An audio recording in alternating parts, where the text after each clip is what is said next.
فلولا نفر من كل فرقة منهم طائفة ليتفقهوا في الدين ولينذروا قومهم إذا رجعوا إليهم لعلهم يحذرون মহান রব্বুল আলামিন পবিত্র কোরআন দ্বারা আমাদেরকে ডেকে ডেকে বলছেন, হে দুনিয়ার মানুষেরা, তোমরা প্রত্যেকে যখন জিহাদের ময়দানে চলে যাবে, এটা আমি মহান রব্বুল আলামিনের কাছে সমীচীন নয়, এটা আমি মহান রব্বুল আলামিনের কাছে ততটা ভালোবাসার নয়, ততটা গ্যারান্টেড নয়।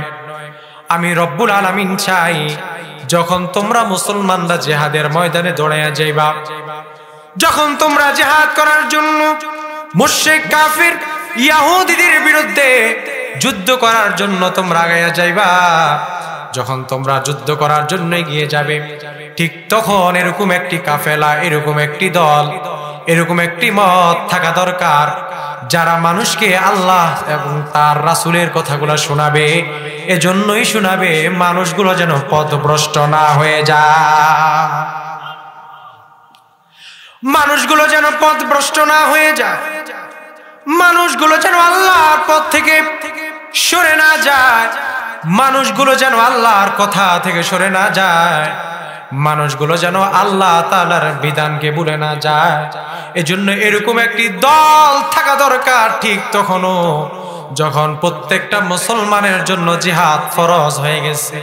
তারপরেও এরকম একটি দল থাকা দরকার দুনিয়ার জমিনে যারা মানুষকে দ্বীন এবং ইসলামের কথা শোনাবে,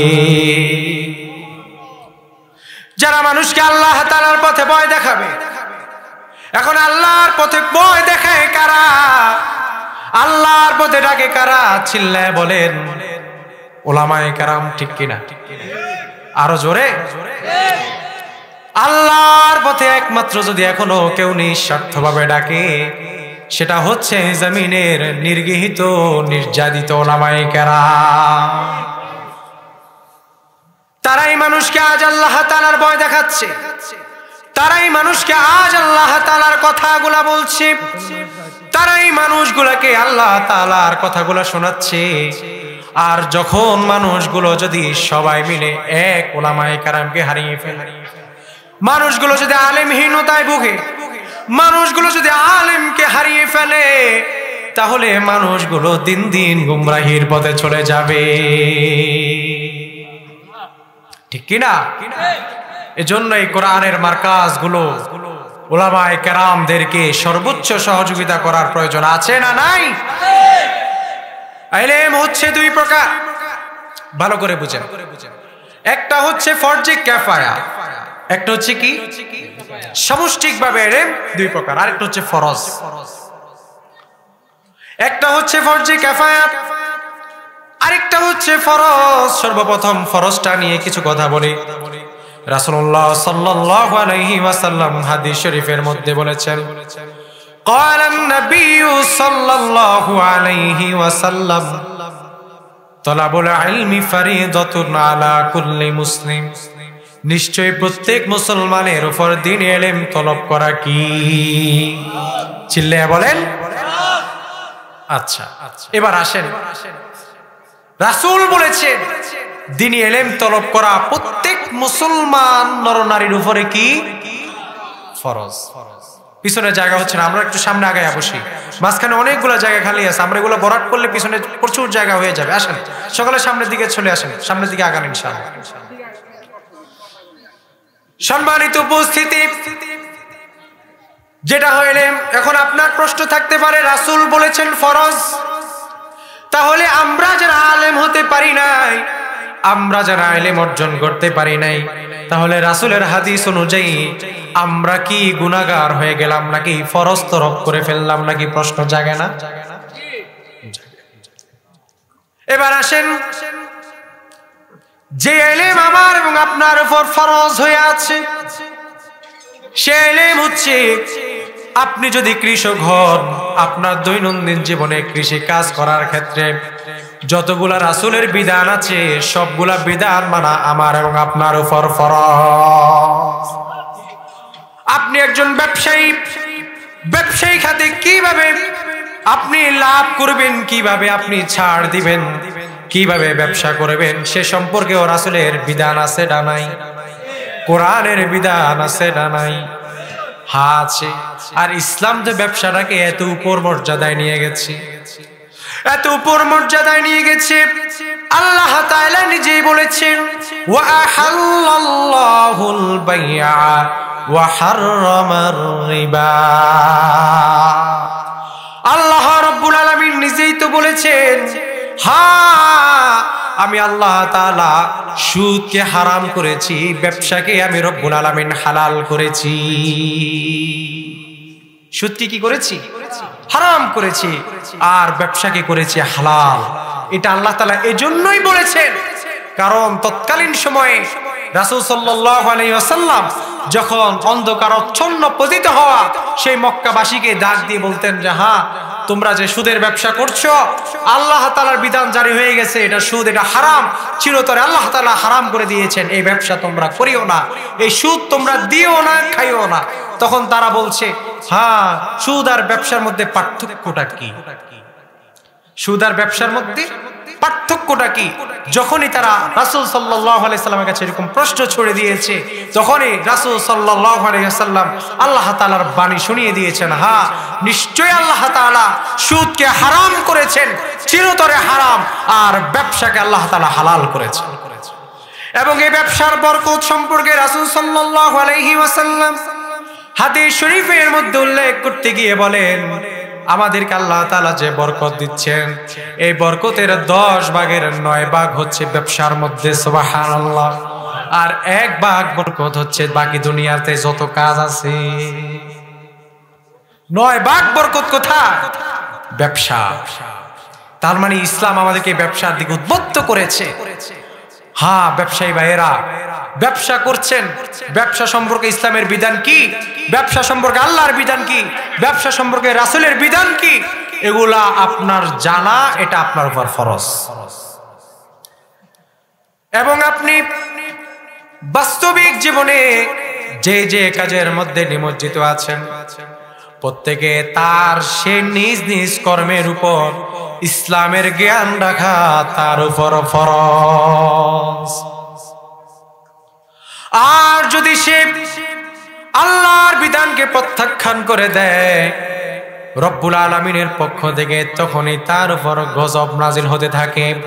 আল্লাহ রব্বুল আলামিন বলেছেন, যাহারাল ফাসাদু ফিল বাররি ওয়াল বাহরি বিমা কাসাবাত আইদিন নাস।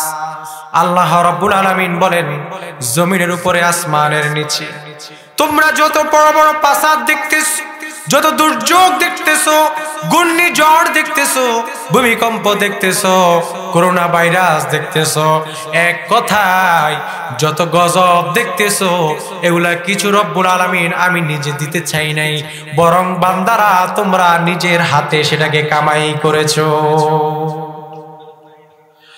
আরেক প্রকারের ইলম হচ্ছে যেটা হচ্ছে ফরজে কিফায়া। আল্লাহ তাআলার নবী আমাদেরকে হাদিসের মাধ্যমে বোঝাতে চেয়েছেন যে হ্যাঁ আরেকটা হচ্ছে ফরজে কিফায়া, যেটা প্রত্যেকের উপর ফরজ না, কিন্তু হ্যাঁ সমাজের কিছু সংখ্যক মানুষ এটা আমল করবে, সমাজের কিছু সংখ্যক মানুষ আলেম হবে, কিছু সংখ্যক মানুষ আলেম হবে। আর যদি একটা সমাজে একজন আলেমও না থাকে, সেই সমাজের উপরে আল্লাহ তাআলার গজব পতিত হবে।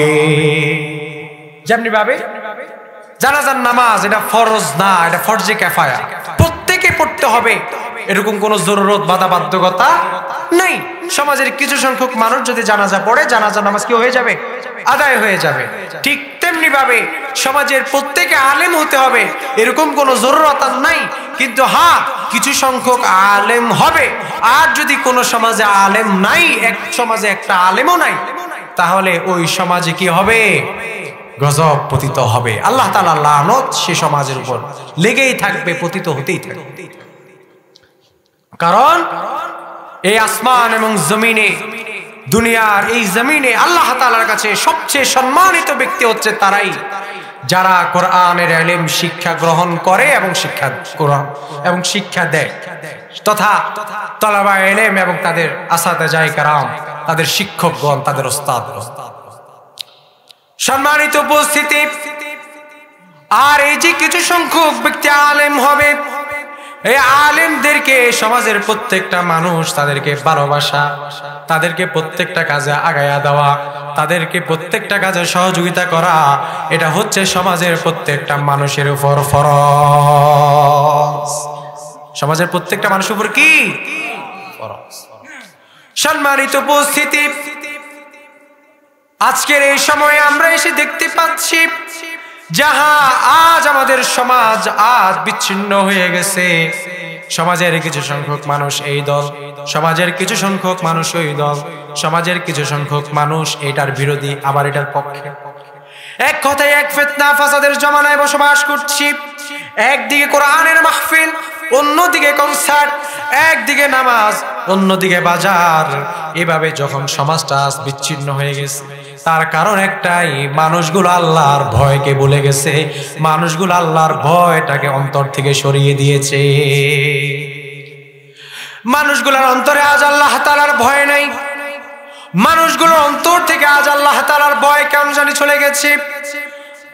একজন সাহাবীর একটি ঘটনা যদি আপনাদের সামনে উল্লেখ করি তাহলে বুঝতে পারবেন আল্লাহর ভয় কাকে বলে। আর আল্লাহর ভয় যদি ভিতরে থাকে, দুনিয়ার কারো যেখানে কেউ কিছু জানেও না, সেখানে আল্লাহর ভয় আপনাকে সেখান থেকেই আল্লাহ তাআলার পথে ফিরিয়ে নিয়ে আসবে। দুনিয়ার যেখানে কারো কোনো ক্ষমতা নাই, কারণ আল্লাহ বলেছেন ওয়া মাকারু ওয়া মাকারাল্লাহ ওয়াল্লাহু খায়রুল মাকিরিন। দুনিয়ার সকল ক্ষমতা যেখানে শেষ, দুনিয়ার সকল ষড়যন্ত্র যেখানে শেষ, দুনিয়ার সমস্ত প্রকার গজব, এক কথায় সমস্ত প্রকার ষড়যন্ত্র এবং কি সমস্ত প্রকার চ্যালেঞ্জ যেখানে শেষ, সেখান থেকে একজনের ক্ষমতা শুরু। তিনি কে বলেন? চিল্লায় বলেন আল্লাহ। মানুষগুলো আছে আল্লাহর কথা বলে গেছে, তাই তো মানুষগুলো আজ গুনাহ করছে নীরবে নিবৃত্তিতে। রাতে একটু আঁধার নেমে আসলে শুরু হয়ে যায় গুনার আখড়া। অথচ আপনি জানলে অবাক হয়ে যাবেন, আল্লাহর ভয় যদি আপনার ভিতরে থাকে তাহলে কোনোদিন আপনি পথভ্রষ্ট হওয়ার কোনো সুযোগ নাই। আর আল্লাহর ভয়টা ভিতরে পয়দা করতে হলে সর্বপ্রথম এতটুকু চিন্তা করা যে আমাকে এবং আপনাকে সব সময় যিনি দেখছেন তিনি কে।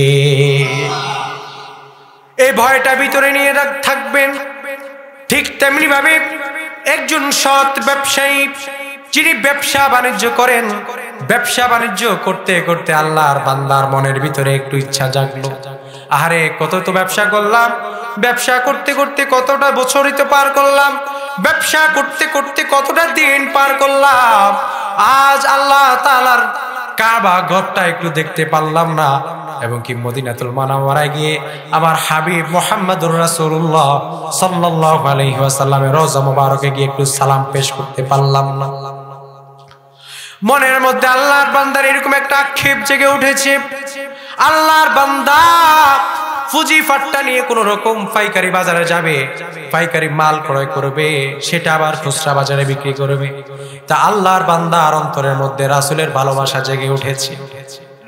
আল্লাহর বান্দার অন্তরের মধ্যে জেগে উঠেছে, কতদিনই তো ব্যবসা করলাম, আমার আল্লাহ তাআলার ঘরটা জানি কেমন, সেই ঘর জানি দেখতে কেমন, কত মানুষ যায়, সেই ঘরটা জানি দেখতে কেমন। আর আমার হাবিব মুহাম্মদুর রাসূলুল্লাহ সাল্লাল্লাহু আলাইহি ওয়াসাল্লামের রওজা মুবারকটা জানি কেমন।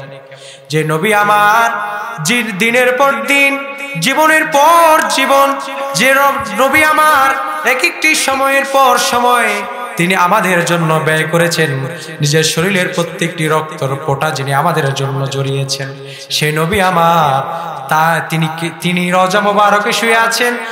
আর আমি তার উম্মত হয়ে যিনি আমার জন্য এত কষ্ট করলেন, আমি ওনাকে গিয়ে একটু সালাম পেশ করতে পারলাম না। আমার মতো দুর্ভাগা উম্মত আর কে আছে? পাগল কান্নাকাটি করতেছে, মানুষগুলো উমরায় যাচ্ছে, কান্নাকাটি করতেছে, আল্লাহ যদি আমাকে একবার সে হাবিবের রওজা মোবারকে যাওয়ার সুযোগ করে দিত।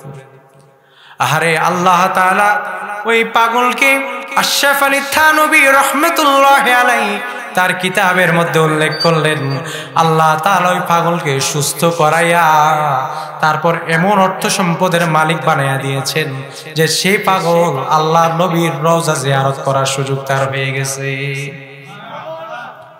এজন্য ইচ্ছা, আকাঙ্ক্ষা, চিন্তা, নিয়ত সেভাবে করবেন। আল্লাহর বান্দা যখন তার মাথার মধ্যে চিন্তা ঢুকে গেছে, চিন্তা করতেছে, আল্লাহর বান্দার মাথার মধ্যে রাসূলের ভালোবাসা জেগে উঠেছে, আল্লাহর বান্দা এবার রাসূল সাল্লাল্লাহু আলাইহি ওয়াসাল্লামের রওজার দিকে যাওয়া শুরু করেছে। সাথে শুধুমাত্র একটা ঘোড়া আর কিছু অর্থ সম্পদ আর কিছু টাকা করে নিয়ে রওনা দিয়েছি।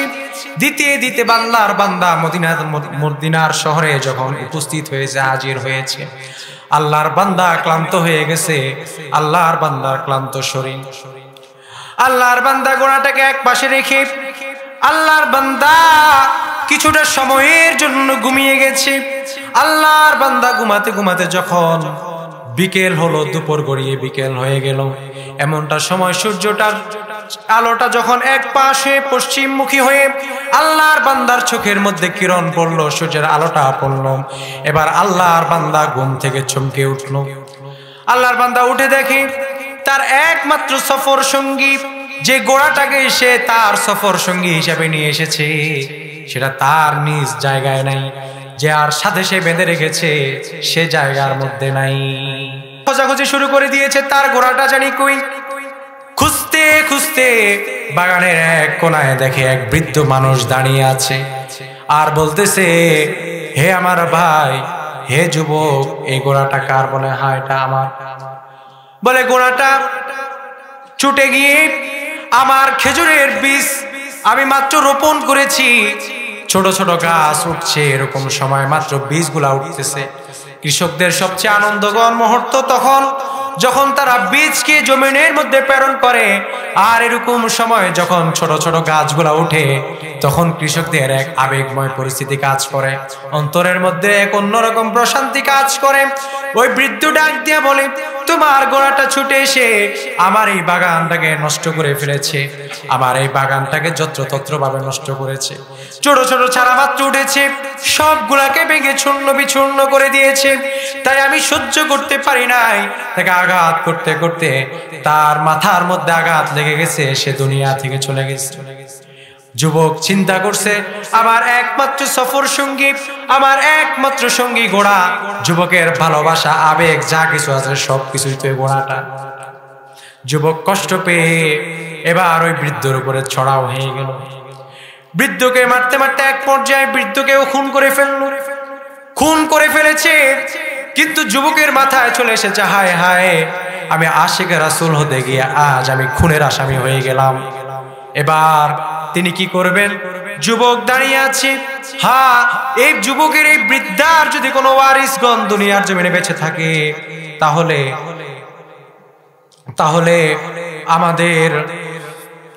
আমাদের যখন এই বৃদ্ধার সন্তান আহলে আওয়াল নিশ্চয়ই কেউ আছে, তাহলে অবশ্যই আমি সেই সময় পর্যন্ত তারা বাগানে আগমন করা পর্যন্ত আমি অপেক্ষমান থাকবো। যুবক অপেক্ষার জন্য দাঁড়িয়ে আছে।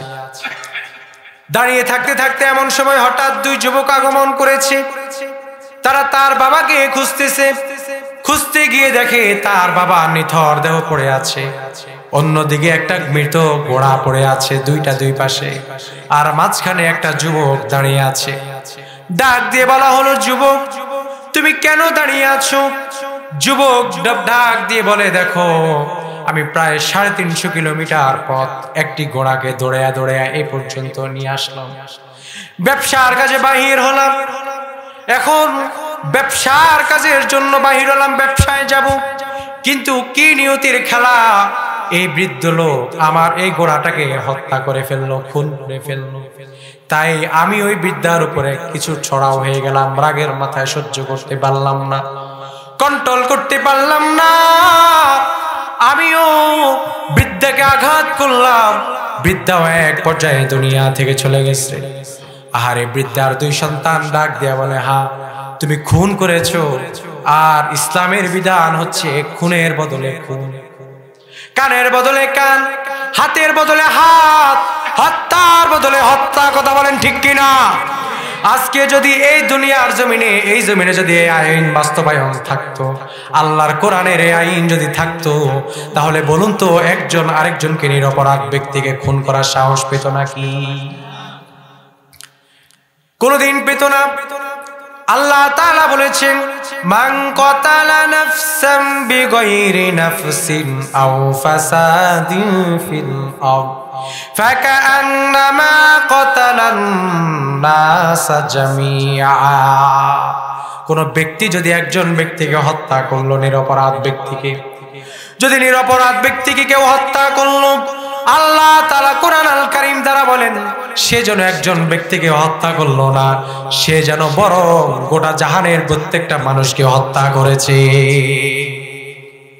ওই দুই সন্তান ডাক দেয়া বলে, তোমার বিচার আমরা করতে পারবো না, তুমি চলো।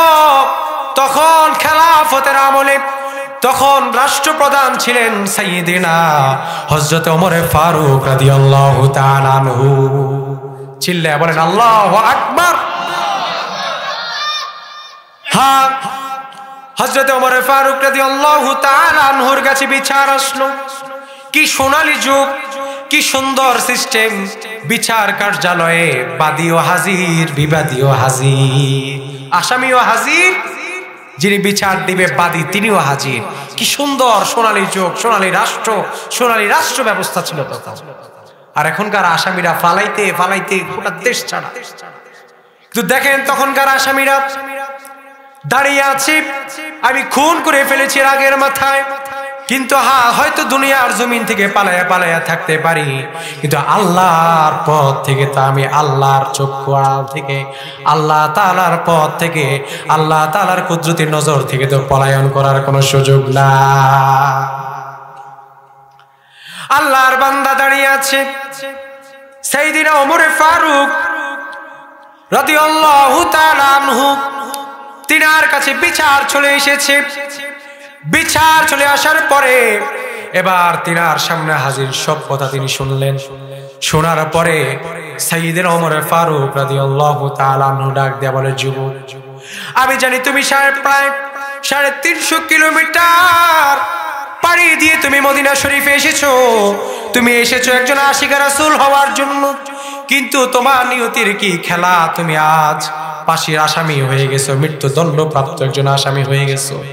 আমি তো নিজের মতো করে বিচার করতে পারি না, আমি একজনের কথা অনুযায়ী চলি। চিৎকার দিয়ে বলেন তিনি কে?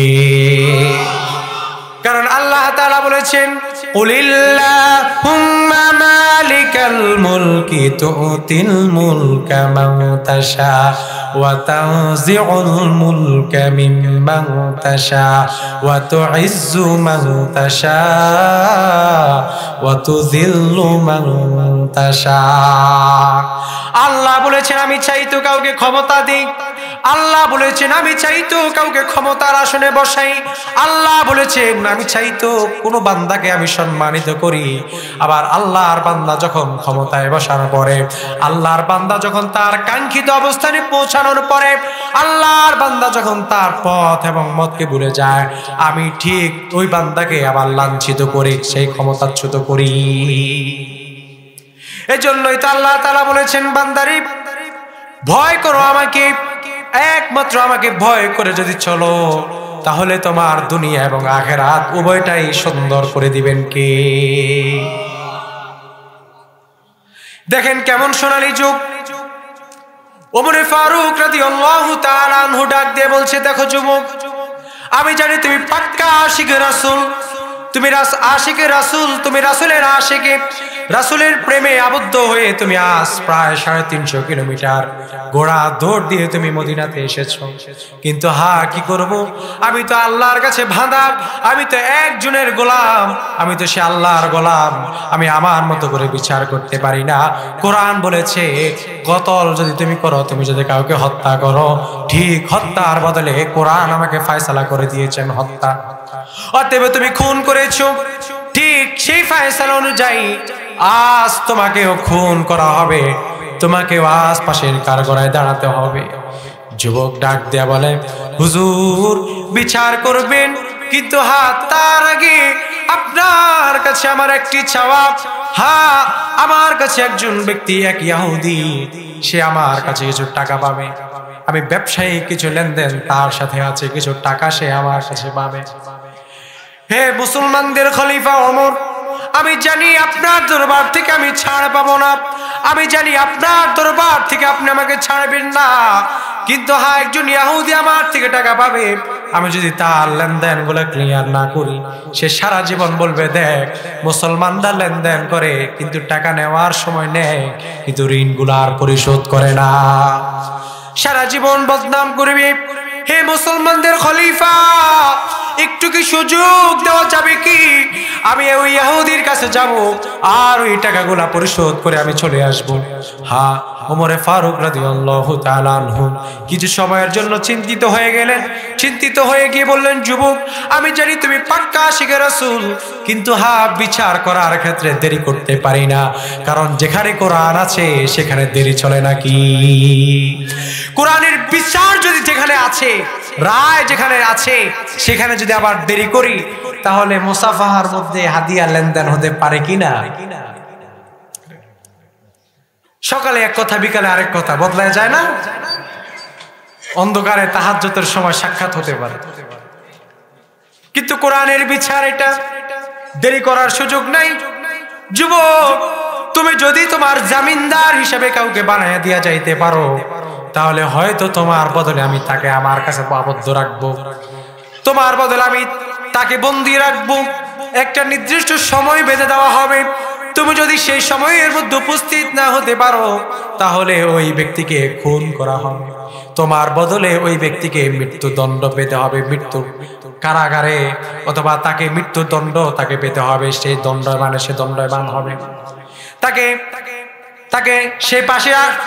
সেই ফাঁসিটা মেনে নিতে হবে। তুমি রাজি কিনা? ওই যুবক চিৎকার করে বলে, মুসলমানদের খলিফা, এখানে আমার মাও নাই, বাবাও নাই, এখানে আমার কেউ নাই যে এমন কেউ থাকবে যে আমার দায়িত্বটুকু এখানে কেউ নিবে, এখানে এরকম কেউ নাই আমার দায়িত্বটুকু যে নিবে, এরকম কেউ এখানে নাই। আপনার রাষ্ট্রের লোকদেরকে ডাক দেন, কেউ যদি আমার দায়িত্বটা একটু নেয়, তাহলে আমি ইনশাল্লাহ কথা দিলাম আমার জবান কোনোদিন দুই কথা হবে না। কারণ যেই যুবক চাইলে পালায়া যাইতে পারতো, বাগানের মধ্যে কেউ নাই, খুন করে চলে যেতে পারতো, কিন্তু যুবক খুন না করে, যুবক পালিয়ে না গিয়ে খুন করে সেখানেই দাঁড়িয়ে আছে আল্লাহর ভয়। কারণ যুবক জানে এই ব্যক্তিকে খোঁজার জন্য কেউ না কেউ আসবে, আর আল্লাহর দরবারে তো দাঁড়াতে হবে। আল্লাহর দরবারে দাঁড়ানোর আগে দুনিয়ার দরবারে আসামি হয়ে মৃত্যুবরণ করাটাই ভালো। যুবক এরকম ভাবে আকুতি করছে। হযরত ওমর ফারুক রাদিয়াল্লাহু তাআলা আনহু মন্ত্রিসভা ডাকলেন। মন্ত্রিসভা ডাকা হলো। এবার মদিনার অনেক সাহাবীরা, তারা রাসূলুল্লাহ সাল্লাল্লাহু আলাইহি ওয়াসাল্লামের অনেক সাহাবীরা, তারা হযরত ওমর ফারুক রাদিয়াল্লাহু তাআলা আনহুর সামনে এসে উপস্থিত হয়েছে। হযরত ওমর ফারুক রাদিয়াল্লাহু তাআলা আনহু ওই যুবককে পাশে নিয়ে বলছেন, দেখো ভাইরা, এই যুবকের এই কাজ করেছে, এই অপরাধ করেছে, তার বর্তমান অবস্থান হচ্ছে এই অবস্থায় হালত। এখন তার দায়িত্ব যদি কেউ নিতে পারো, তাহলে এই যুবককে ছেড়ে দেওয়া হবে। আর যদি এই যুবকের দায়িত্ব কেউ না নেয়, তাহলে এই যুবককে আজকে ফাঁসির রায় তাকে ঘোষণা করা হবে এবং আজকেই তাকে ফাঁসির কাস্টে ঝুলানো হবে। পুরা ময়দান অবাক হয়ে একজন আরেকজনের দিকে তাকাচ্ছে, কেউ রাজি হয় না। এমন সময় পিছন থেকে একজন বৃদ্ধ হাত তুলেছে। ওই বৃদ্ধ সাহাবীর নাম হচ্ছে হযরত আবু যর গিফারি রাদিয়াল্লাহু তাআলা আনহু।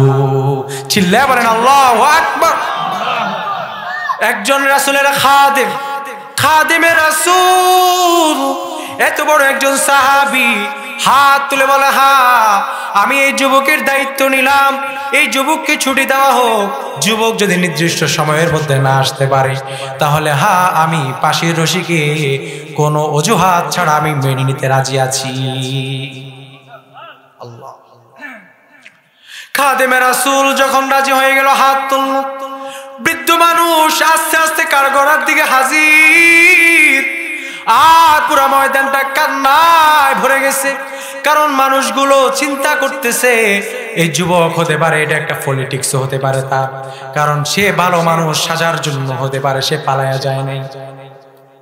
কিন্তু এটা তো তার একটা পলিটিক্স হতে পারে। এই যুবক যদি ফেরত না আসে, আমরা খাদেমে রাসূল, রাসূল চলে গেছেন, রাসূলের খাদেমকে দেখে দেখে রাসূলের খাদেম থেকে আমরা অনেক কিছু শিখতাম। সেই রাসূলের খাদেম আবু যর গিফারি, কেন রে তুই এই দায়িত্ব নিলি, কেন তুমি এই দায় নিতে গেলাম? বারবার সকল সাহাবীরা তাকে প্রশ্ন করছে, আর আবু যর গিফারি বলছে, আরে আমি যদি আমার এক মুসলমান ভাইয়ের উপর রহম করি, আমার উপর যিনি রহম করবেন তিনি কে? রাসূল বলেছেন, ক্বালান নবী সাল্লাল্লাহু আলাইহি ওয়াসাল্লাম, লা ইয়ারহামুহুমুল্লাহ মান লা ইয়ারহামুন নাস। যে ব্যক্তি কোনো মানুষের উপর রহম করে না, আমি আল্লাহ তার উপর রহম করি না। যে মানুষের উপর রহম করে তার উপর রহম কে করেন? এবার আবু যর গিফারি রাদিয়াল্লাহু তাআলা আনহু তার দায়িত্ব নিয়ে দাঁড়িয়ে গেলেন, আসামির কাঠগড়ায় দাঁড়িয়ে গেলেন। আর ওই যুবককে 1 মাসের সময় বেঁধে দেওয়া হয়েছে। যুবক, রাষ্ট্র থেকে তোমাকে, রাষ্ট্রের কোষাগার থেকে তোমাকে একটা ঘোড়া দেওয়া হয়েছে, তুমি ওই ইহুদির লেনদেনটা ক্লিয়ার করবা, তুমি ওই ইহুদির ঋণগুলা পরিশোধ করবা। আবার 1 মাসের মধ্যেই তোমাকে অমুক জুমার দিন সকল মুসল্লিদের সামনে তুমি উপস্থিত থাকবা। যুবক কথায় সম্মতি জানালো, যুবককে ছাড়পত্র দিয়ে দেওয়া হলো। যুবক চলে গেল বাড়িতে গিয়ে ওই ইহুদির লেনদেন ক্লিয়ার করে মায়ের কাছে গিয়ে বলে, ও আম্মা জান, অনেক কষ্ট করে বড় করেছেন আম্মা জান, অনেক কষ্টে লালন পালন করেছেন, সন্তানটাকে অনেক কষ্ট করে লালন পালন করেছেন, কিন্তু আপনার সন্তান আশিকে রাসূল হতে গিয়ে আপনার সন্তান একজন হত্যাকারী, আপনার সন্তান একজন ফাঁসির আসামি হয়ে গেছে। হে আমার আম্মা জান, দোয়া করবেন, তারপরেও কিয়ামতের কঠিন ময়দানে আপনাকে আসামি করতে চাই না, নিজেও আসামি হতে চাই না। আল্লাহর দরবারে আমি একজন গুনাহমুক্ত ব্যক্তি হয়ে গুনাহমুক্ত ভাবে আমি আল্লাহর দরবারে দাঁড়াতে চাই।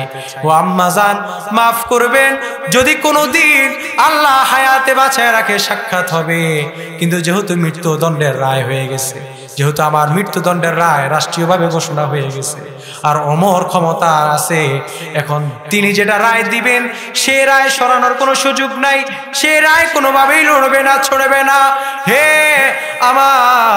আমার আম্মা জান, সেহেতু আমার মৃত্যু অবধারিত, আমার হত্যা অবধারিত, কিন্তু হে আমার আম্মা জান, যদি কোনোদিন আল্লাহ চাইতো জান্নাতে সিঁড়িতে মা এবং সন্তানের সাক্ষাৎ হবে। মা থেকে বিদায় নিল যুবক, বাবা থেকে বিদায় নিল, মাও কাঁদে, বাবাও কাঁদে, পরিবার আত্মীয় স্বজনরাও কাঁদে, কিন্তু কোনো কিছু করার নাই। যুবকের ভিতরে আল্লাহর ভয় আছে। এখন মায়ের ভালোবাসাটাও যুবককে আকৃষ্ট করে না, বাবার ভালোবাসাটাও যুবককে আকৃষ্ট করতে পারে না, যুবককে কোনো কারো কান্না কাটে মায়া কান্না যুবককে আকৃষ্ট করতে পারে না। তার কারণ একটাই, যুবকের ভিতরে ভালোবাসাটা কার? যুবক বিদায় নিয়ে রওনা করেছে মদিনার প্রান্তরে। অন্যদিকে 30 দিন শেষ, জুমার দিন, জুমার নামাজ শেষ, মুসল্লিরা মসজিদের সামনে দাঁড়িয়ে আছে, এবার ফাঁসিতে ঝুলানো হবে। যুবকের খবর নাই, যুবক আসতেছে, এখনো রাস্তায় আছে, কিন্তু যুবক এখনো কাঠগড়ায় এসে উপস্থিত হতে পারে নাই। বিচার তো করতে হবে ওমরকে। ডাক দিয়ে বলে, আবু যর গিফারি, কই আপনি আসেন, সামনে আসেন। যুবক তো এখনো আসলো না, যুবক তো এখনো আসতে পারলো না। এই যুবক আর কোনোদিন ফিরে আসবেও না। সকল সাহাবীদের মধ্যে শোরগোল শুরু হয়ে গেছে। যুবক মানুষ, তার এখনো পুরো জীবনটা বাকি আছে, সে বুঝি মরার জন্য আবার 350 কিলোমিটার পাড়ি দিয়ে সে মদিনাতুল মুনাওয়ারায় আসবে। পাগল হয়েছে নাকি? সে কেমনে আসবে? বিশ্বাসই করে না, বিশ্বাসী হয় না। আবু যর গিফারিকে পাশের কাঠগড়ায় দাঁড় করাইছে। ফাঁসি দিয়ে দেওয়া হবে, মৃত্যুদণ্ডের রায় হয়ে গেছে। হ্যাঁ, এমন তো অবস্থায় সকল সাহাবীদের চোখের পানি অজরে কান্নাকাটি। সকল সাহাবীরা ডাক দিয়ে বলে, হ্যাঁ আবু যর, তুমি যদি চলে যাও রাসূলের কথাগুলা কার থেকে শুনবো, রাসূলের তরিকাগুলা কার থেকে দেখে দেখে অনুকরণ করব। সাহাবীদের মধ্যে কান্নাকাটির রোল। এমন তো অবস্থায় তাকে যখন জল্লাদ তার গলার মধ্যে ছুরি ছাড়াইয়া দিবে অথবা তাকে ফাঁসির শুলিতে ছড়াইয়া দিবে, এমন তো অবস্থায় দেখা যায় মদিনার ওই দূর প্রান্তে কোন এক যুবক যেন দুলাগুলা উড়াইয়া ঘোড়া দৌড়ে আসতেছে। চিল্লাইয়া বলেন আল্লাহু আকবার। সকল সাহাবীরা পিছন দিকে দেখলো, ওই যে যুবক 1 মাস আগে কথা দিয়েছে আমি আবার আসব, ওই যুবক দেখতেছে ওই যুবক আস্তে আস্তে সামনের দিকে আগাচ্ছে। আহারে, সাহাবীরা চোখের পানি মোছা শুরু করছে। আবু যর গিফারি রাদিয়াল্লাহু তাআলা আনহু চোখের পানি ছেড়ে কান্নাকাটি করতেছে। সাহাবীরা প্রশ্ন করলো, হে আবু যর, তুমি তো এখন মৃত্যুদণ্ডের রায় থেকে সরে গিয়েছো, তোমার তো এখন মৃত্যুদণ্ড মাফ হয়ে গেছে, তারপরেও তুমি কেন চোখের পানি ছেড়ে কান্নাকাটি করো? ওই আবু যর চোখের পানি ছেড়ে কান্নাকাটি করে বলে, আহারে, এই যুবকটা যদি না আসতো, এই যুবক যদি আর ফেরত না আসতো, আমার জন্য জান্নাতের টিকিট বরাদ্দ হয়ে যেত। যুবক চলে এসেছে, আমিও আমার এক মুসলমান ভাইয়ের জন্য নিজের জীবনকে বিলীন করে দিতে পারি নাই। আমি যদি আজ আমার এক মুসলমান ভাইয়ের জন্য নিজের জীবনকে বিলীন করে দিতে পারতাম, কিয়ামতের কঠিন ময়দানে হতে পারে আমার আল্লাহ তাআলা সেই বিনিময়ে আমাকে একটা জান্নাতের সার্টিফিকেট দিত। আহা মুসলমান, কেমন ঈমান তাদের, কেমন ঈমান। ওই যুবক সামনের দিকে আগালো, ফাঁসির কাঠগড়ে দাঁড়ালো। আহারে, এমন তো অবস্থায় তাকে ফাঁসির রায় দিয়ে দেওয়া হবে, তার গলায় ছুরি চালানো হবে, অথবা এক কথায় তার হত্যার বিনিময়ে তাকে হত্যা করা হবে। এমন তো অবস্থায় ওই দুই পিতার সন্তানগুলো ডেকে ডেকে বলে, হুজুর, বিচারটা কি একটু স্থগিত করা যায় কিনা? বলে কেন? বলে, হ্যাঁ খলিফাতুল মুসলিমিন, হে হযরতে, হে আমাদের সরকার মহোদয়, হে আমাদের সরকার বাহাদুর, হে আমাদের খলিফা, আপনি দেখতেছেন এখানে এই যে এক যুবক, কি আজীব যুবক, কিরকম একটা যুবক দেখেন, 350 কিলোমিটার ঘোড়া দৌড়াইয়া আল্লাহর রসুলের রওজা জিয়ারত করার জন্য উপস্থিত হয়েছে। যুবক ভুলক্রমে গরম মাথায় আমার বাবাকে খুন করে ফেলেছে। যুবককে 1 মাসের জন্য রক্সত দেওয়া হয়েছে। এই যুবক যদি না আসতো, এই যুবককে তো আর কেউ জোর জবরদস্তি করে আনার মতো কোনো সুযোগ ছিল না। তৎকালীন সময়ে এত উন্নত যুগ তো ছিল না যে তথ্য প্রযুক্তির এই যুগে ইলেকট্রনিকের মাধ্যমে, বিভিন্ন মোবাইল কোডের মাধ্যমে তো একজন ব্যক্তিকে, একজন আসামিকে খোঁজা যায়। তো তৎকালীন সময় তো এরকম ইলেকট্রনিক কোনো প্রযুক্তি ছিল না, তাহলে তাকে কিভাবে আর খুঁজে বের করা যেত? কিন্তু এই যুবকের ভিতরে এমন আল্লাহর ভয়, এই যুবক আবার 350 কিলোমিটার ঘোড়া দৌড়াইয়া আবার নিজের মৃত্যুকে আলিঙ্গন করে নিতে পারে যে যুবক, ওই যুবক কোনোদিন সেই যুবক হতে পারে না। অতএব আজকে এই বড় মজলিসে আমরা ঘোষণা দিয়ে দিলাম, আমাদের পিতার হত্যাকারীকে আমরা ক্ষমা করে দিয়েছি। চিল্লায়া বলেন আল্লাহু আকবার। সকলে সুবহানাল্লাহ, আলহামদুলিল্লাহ, লা ইলাহা ইল্লাল্লাহ, সুবহানাল্লাহ, আলহামদুলিল্লাহ। আমরা কেউ উঠবো না, আমরা উঠতেছি অনেকে, বসেন। সুবহানাল্লাহ, আলহামদুলিল্লাহ, লা ইলাহা ইল্লাল্লাহ, সুবহানাল্লাহ, লা ইলাহা ইল্লাল্লাহ, সুবহানাল্লাহ, আলহামদুলিল্লাহ, লা ইলাহা ইল্লাল্লাহ। তুমি বাঁচাও, তুমি মারো, অবিরত ক্ষমা করো, তুমি বাঁচাও তুমি মারো, অবিরত ক্ষমা করো, দরার যেজন তাকেই ধর, দরার যেজন তাকেই ধর, তোমার মুঠোয় সবই আল্লাহ, সুবহানাল্লাহ আলহামদুলিল্লাহ লা ইলাহা ইল্লাল্লাহ।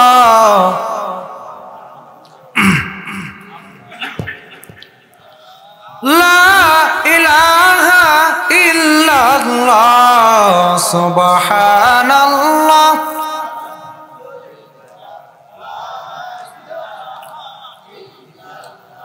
তোমার রিজিক খেয়ে পড়ে অবাধ্য হই কেমন করে, তোমার রিজিক খেয়ে পড়ে অবাধ্য হই কেমন করে, খুঁজে না পাই কোনো বাসা, খুঁজে না পাই কোনো বাসা, শুকর গুজার করার আল্লাহ, সুবহানাল্লাহ।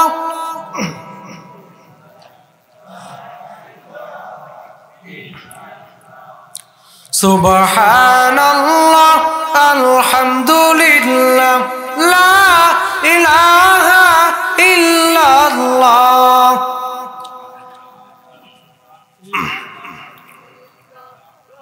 সকলে একটু আগে আগে বসেন, অনেকজন উঠে গেছে, আমরা আবার আগে যাই ইনশাআল্লাহ, মজলিসের সৌন্দর্য নষ্ট না করে আবার আগে যাই। সম্মানিত উপস্থিতি, তাহলে আমরা যে কথার মধ্যে ছিলাম, আল্লাহর ভয়টা এমন ভয়, যে ভয়টা 350 কিলোমিটার ঘোর দর করাইয়া 350 কিলোমিটার দূরে নিয়া আবারও আল্লাহর ভয়টা তাকে নিজের কাঙ্ক্ষিত স্থানে মৃত্যুকে আলিঙ্গন করে নিতে পারে। আল্লাহর ভয়টা কেমন? হে আমার ভাইয়েরা, আর আবু যর গিফারি রাদিয়াল্লাহু তাআলা আনহু, তার ভালোবাসাটাও কেমন, যে সাহাবী একজন মুসলমান ভাইয়ের জন্য অন্য মুসলমান ভাই জীবন দিয়ে দেয়, আর আমরা এক মুসলমান ভাই অন্য মুসলমান ভাইয়ের বিরুদ্ধে মামলা দায়ের করি, আছে না না? এক মুসলমান ভাই অন্য মুসলমানের বিরুদ্ধে কথা বলি, এক মুসলমান ভাই অন্য মুসলমান ভাইকে অবজ্ঞা করি। সবচেয়ে দুঃখের বিষয় হচ্ছে, আপনাদের কথা তো বাদ দিলাম, আমাদের আলেমদের যে অবস্থা বর্তমানে, একজন আরেকজনকে মানতে পারে না, একজন আরেকজনকে সহ্য করতে পারে না। এজন্য এখন এমন অবস্থা হয়ে গেছে, আগে আমাদের নিজেদের ইসলাহের প্রয়োজন, তারপর তো আপনাদেরকে বলবো। এজন্য মাঝে মধ্যে লজ্জা এসব কথা বলতেও পারি না, আবার মাঝে মধ্যে এত কষ্টগুলা ছাপাইয়াও রাখতে পারি না, কারণ আমার বাস্তব জীবনে আমাকে আল্লাহ তাআলা এই ছোট অল্প বয়সে আমার তারা অনেক খেদমত নিয়েছেন। আপনাদের দোয়ায় এখনো প্রায় একটি মসজিদের খতিবের দায়িত্ব পালন করছি, আর আপনাদের দোয়ায় প্রায় দুইটা প্রতিষ্ঠান নিজের হাতে করতেছি, আলহামদুলিল্লাহ। আমার পিছনে কোনো পাবলিক আজও পর্যন্ত কোনো ষড়যন্ত্র করে নাই, কোনো পাবলিক আজও পর্যন্ত বলে নাই হুজুর প্রতিষ্ঠান চালাতে পারবেন না, কোনো পাবলিক আজও পর্যন্ত এসে বলে নাই হুজুর মাদ্রাসার এটা এইভাবে না ওইভাবে চালান। কোনোদিন কোনো কাজে কোনো পাবলিক আমার জন্য বাধা হয়ে দাঁড়ায় নাই, কোনোদিন কোনো পাবলিক, বরং তো দূর করে তাড়িয়ে দেওয়া তো দূরের কথা, বরং প্রত্যেকটা সময় তারা আমাকে বুকে টেনে নিয়ে তারা মাদ্রাসার জন্য মসজিদের জন্য দান করেছে। আর পিছনে পিছনে আমার পার্শ্ববর্তী মসজিদের খতিব সাহেব আমার বিরুদ্ধে কথা দেয়, আমার পার্শ্ববর্তী মাদ্রাসার মুহতামিম হেঁটে হেঁটে আমার বিরুদ্ধে বদনাম ছড়ায়, অথচ আমার ক্ষতি কোনো পাবলিক করছে না। তাহলে বলেন এই দুঃখের বয়ান কারে করব? এই বয়ানটা কাকে বলবো? কিন্তু হ্যাঁ, এটা আমাদের জন্য বড় দুর্ভাগা, এটা আমাদের জন্য বড় কষ্টের, এটা আমাদের জন্য বড় লজ্জার। হ্যাঁ, আমরা একজন মুসলমান ভাই অন্য মুসলমান ভাইয়ের জন্য তো দাঁড়াবো তো দূরের কথা, আমরা একজন মুসলমান ভাই অন্য মুসলমান ভাইকে কিভাবে ফাঁসানো যায় সে চেষ্টায় আছি, একজন আরেকজনকে কিভাবে দমানো যায় সে চেষ্টায় আছি। সমাজের ইমামের বিরুদ্ধে কোনো হিন্দু কথা বলে না, কোনো বৌদ্ধ কথা বলে না, কোনো খ্রিস্টান কথা বলে না। সমাজের ইমাম এবং খতিবদের বিরুদ্ধে যদি কেউ কথা বলে, সেটা হচ্ছে আমার এবং আপনার পিছনে যারা দৈনিক 5 বার ইক্তেদা করে, যারা বলে ইক্তেদাইতু বিহাদাল ইমাম, তারাই আমাদের পিছনে ষড়যন্ত্র করে কথা বলেন, ঠিক কিনা? এটা কোনোদিনও রাসূলের আদর্শ হতে পারে। যারা এই কাজগুলো করবে, ইমামের বিরুদ্ধে যারা ষড়যন্ত্র করবে, মনে রাখবেন ইমাম আপনার সমাজে আছে, হ্যাঁ, ওনার বাপের দেওয়া সম্পত্তি, আপনারা যতদিন চান উনি ততদিন থাকবেন, আপনারা যতদিন চান থাকবেন, কিন্তু বিরুদ্ধে ষড়যন্ত্র করে মানসিক কষ্ট দেওয়া এটা আবু জাহেলের কাজ। চিল্লায়ে বলেন ঠিক কিনা? ইমামদের বিরুদ্ধে, আলেমদের বিরুদ্ধে কথা বলা এটা আবু জাহেলের কাজ, আবু লাহাবের কাজ, উতবার কাজ, সাইবার কাজ, ফিরাউনের কাজ। কোন মুসলমানের কাজ হতে পারে?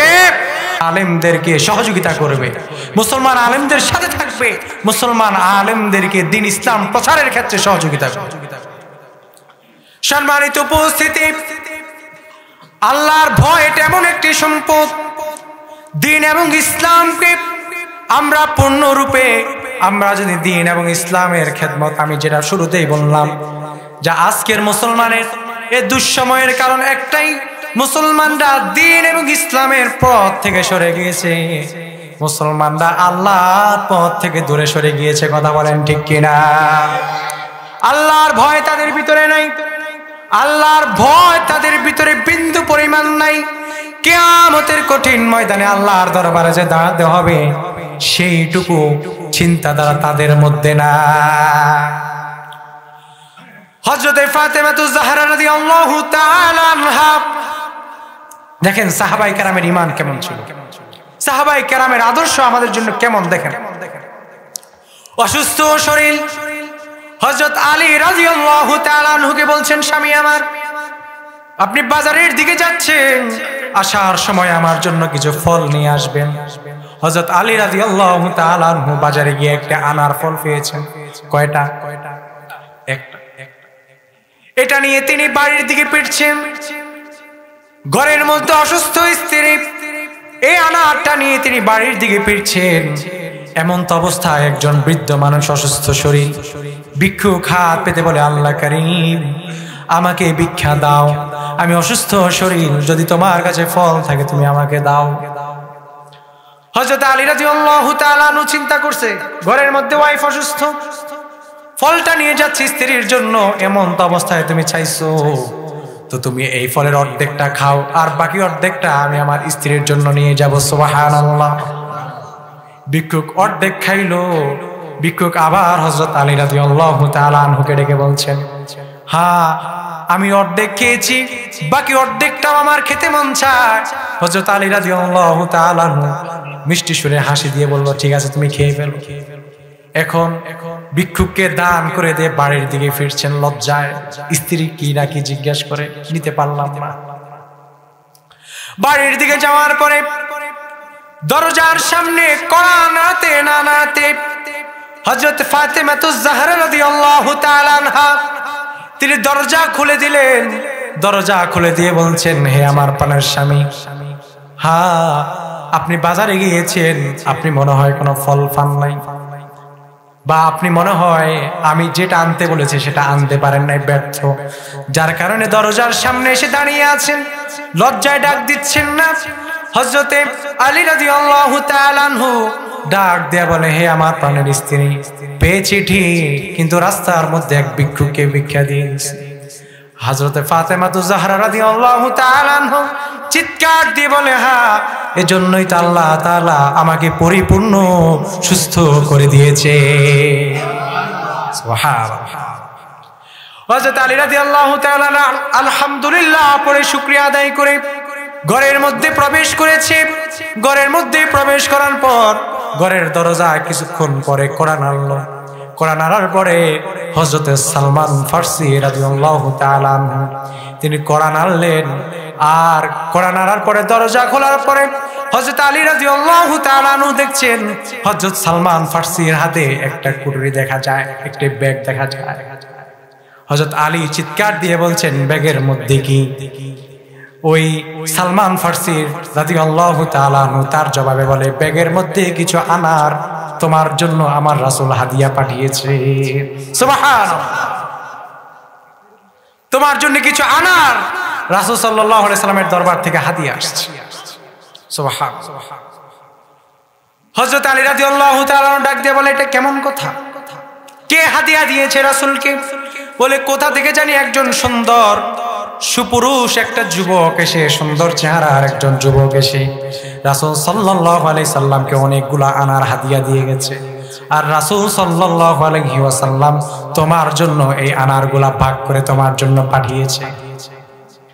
হযরত আলী রাদিয়াল্লাহু তাআলা ওই থলি থেকে একটি একটি আনার করে গুনছেন, একটি একটি আনার করে তুলছেন। তুলতে তুলতে গুনতে গুনতে গিয়ে দেখেন মাত্র আনারের পরিমাণ হচ্ছে 9টা। হযরত আলী রাদিয়াল্লাহু তাআলা বলে, আমার আনার আরেকটা কই? হযরত সালমান ফার্সি নিজের রুমালের আড়াল থেকে আরেকটি আনার বাহির করে বলে, এই তো তোমার আরেকটি আনার। তুমি চিৎকার দিয়ে বলো তো একটু, তুমি আমাকে এর মুজিজাটা বলো তো, তুমি কেন এভাবে তুমি গণনা করতে পেরেছো 10টা আনার? তুমি কেমনে এটা পরিপূর্ণ চিন্তাধারা তোমার ভিতরে ছিল? তুমি কিভাবে নিশ্চিত হয়েছিলে যে 10টি আনারই তোমার জন্য আসবে? সে হযরত আলী রাদিয়াল্লাহু তাআলা সে জবাব দেওয়ার আগে বলে, হ্যাঁ তুমি আগে এই জবাবটা দাও, তুমি কেন একটি আনার তুমি লুকিয়ে রেখেছিলা? হযরত সালমান ফার্সি জবাবে বলে, হ্যাঁ আমি এজন্যই লুকিয়ে রেখেছি যেন তোমার থেকে মূল ঘটনাটা আমি জানতে পারি। সুবহানাল্লাহ। এরপরে হযরত আলী রাদিয়াল্লাহু তাআলা বলে, রাসূলের মুখ থেকে শুনেছি কেউ যদি 1 টাকা আল্লাহর জন্য দান করে দেয়, আল্লাহর রাস্তায় যদি কেউ একটি দান করে, আল্লাহ তাআলা তার বিনিময়ে 10 গুণ বাড়ায়া দেয়। সুবহানাল্লাহ। সেও তো আমি নিশ্চিত ছিলাম আমি যদি একটি আনার দিয়েছি, আল্লাহ তাআলার পক্ষ থেকে আমার 10টি আনার আসবে। সুবহানাল্লাহ। যেহেতু এতটুকু নিশ্চিত হয়েছি, হযরত আলী রাদিয়াল্লাহু তাআলা ডাক দিয়া বলে, আমার রাসূল বলেছেন গোটা দুনিয়া মিথ্যা হতে পারে কিন্তু রাসূলের কথা কোনোদিন মিথ্যা হতে পারে? আল্লাহ এবং তার রাসূলের কথা কোনোদিন মিথ্যা হতে পারে? সেহেতু আমি নিশ্চিত ছিলাম। হ্যাঁ, এটাই ছিল সাহাবায়ে কেরামের ঈমান। আল্লাহ এবং তার রাসূলের জন্য নিজের জীবনের সর্বোচ্চ তারা বিলীন করে দিয়েছে, কোনোদিনও চিন্তা করে নাই। আর এজন্যই তো আল্লাহ তাআলা তাদেরকে এত সম্মানিত করেছেন, এত সম্মানিত করেছেন। আল্লাহ এবং তার রাসূলের পরে পৃথিবীর সোনালী যুগের যদি কোনো সর্বশ্রেষ্ঠ মানুষ থাকে, তারাই হচ্ছে সাহাবায়ে কেরাম রিদওয়ানুল্লাহি তাআলা আজমাইন।